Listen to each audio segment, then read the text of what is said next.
Hey there, it's Sean O'Shea with Kawai. You know, you can't help but have a conversation about pianos without hearing the term soundboard. And I find that many folks will just nod their heads in agreement about this so-called soundboard, but there are some people, especially if you're new to pianos, that have no idea what a soundboard actually is and what it does. So for the benefit of those handful of folks, here's the deal. Imagine a guitar string, just one lonely guitar string stretched out really tautly, so much so that it makes a pitch. And you pick at that one string. It'll make a tone, but it will be a very unimpressive sound, and chances are someone across the other side of the room won't hear it. Now, we take the body of this big, beautiful piece of wood, and on the back here, I don't know if you can see in the camera, but there's actually a little bit of a crown, a little bit of a shape to the back of this wood that gives it almost like a drum kind of a sound. And if you think about it, a nice hand drum will be a bent piece of wood that has an energy to it all its own. We now mount the strings across the top of this beautiful piece of wood, and now when we play the guitar, somebody across the room or down the hall can hear the instrument, and we can hear some music. I don't know if maybe some of you have had the experience of playing a very tired, old, worn-out piano, maybe one of those big old uprights, and something that maybe is in the basement of a church or in an old classroom somewhere. And you play it, and everything seems to be working, and maybe the piano's holding its tune and sounds okay, but it just sort of sounds dead.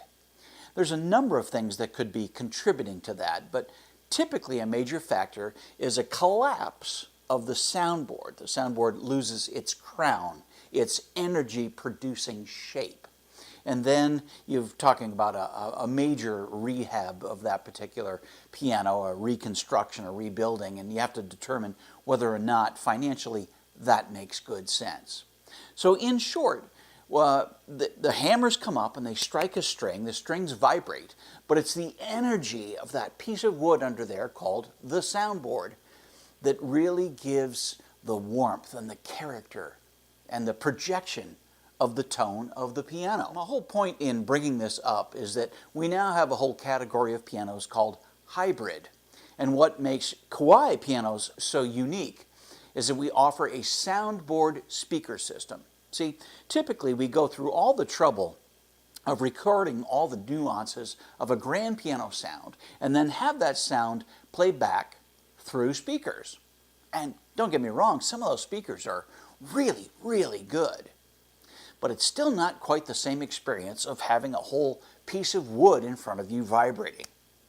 Many of our new hybrid pianos feature a soundboard speaker system where the transducer, which normally would hook up to speakers, is on a soundboard. And that whole piece of wood is vibrating. And you can actually feel it in your fingertips and your toes as you play the pedals of the piano. It completely takes it up a whole notch.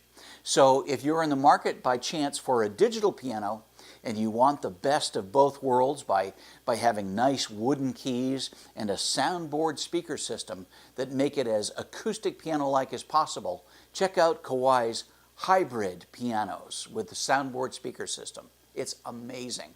I hope this was helpful and clears a few things up for those of you who may not know what a soundboard actually is. Thanks for watching.